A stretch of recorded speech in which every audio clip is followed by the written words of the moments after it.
Hello everybody, welcome back to the channel. This is Something Saturday where we talk about things we didn't get to talk about the rest of the week. And we have a little bit of Deadpool 3 news. Apparently we now sort of have a confirmation as to who's going to be in the film and who's not in terms of heroes and timelines. So let's kind of jump right into that.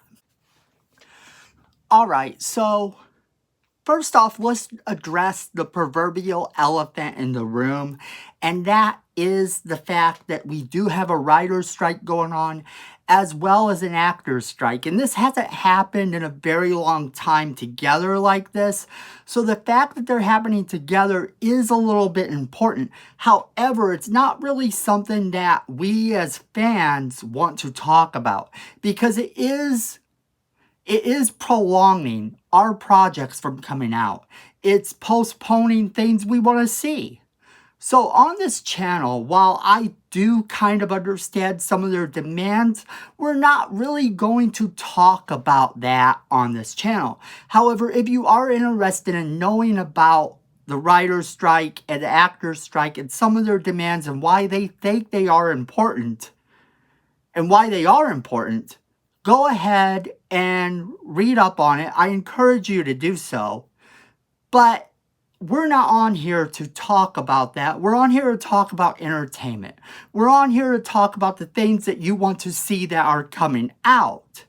So let's jump into the things we know about Deadpool 3. So now we kind of have this confirmation when it comes to Deadpool 3 about who to kind of expect in terms of variations of heroes. Because previously, we kind of didn't know. We knew it was going to close up the Fox cinematic universe. But what were they going to do?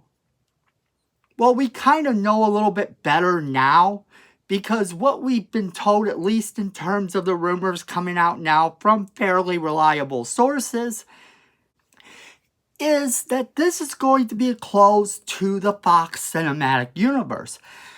And since he's not jumping around in time, it's kind of been said that we won't see a lot of the Days of Future Past characters.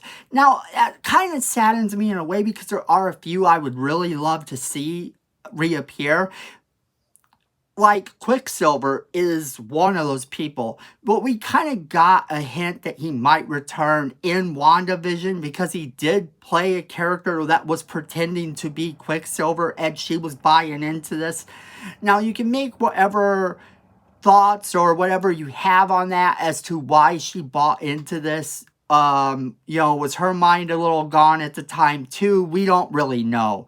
But the thing of it is, she did buy into this being her brother.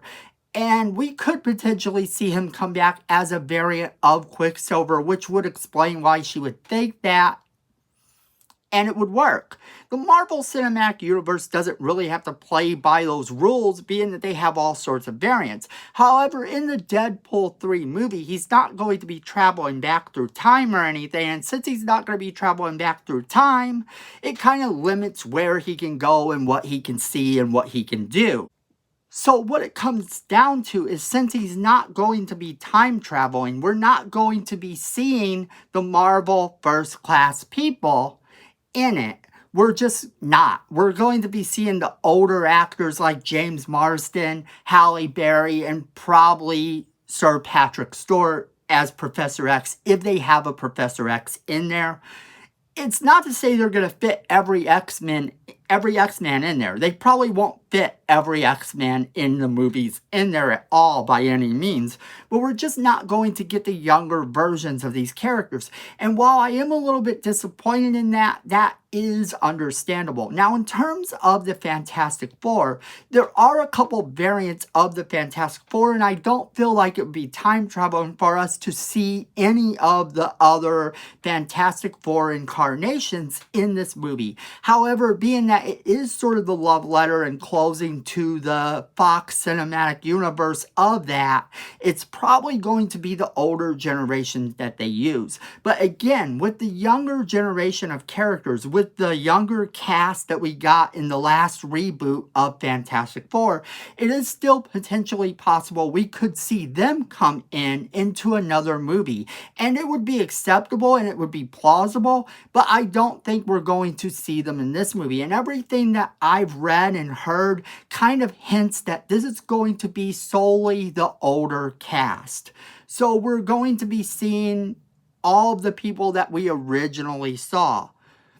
Rebecca Romaine Stamos is going to be our Mystique if she appears. Ian McKellen is going to be our Magneto if he appears. Everyone that you originally saw is going to be that incarnation if they use them. And that's okay, because they actually are really good, and they were amazing at the time. At the time when those movies came out, that was really one of the first major superhero movies that we'd gotten in a long time, and especially from the Marvel Cinematic Universe, because at the time that those movies came out, there wasn't a lot of Marvel movies coming out to be a big budget movie like that.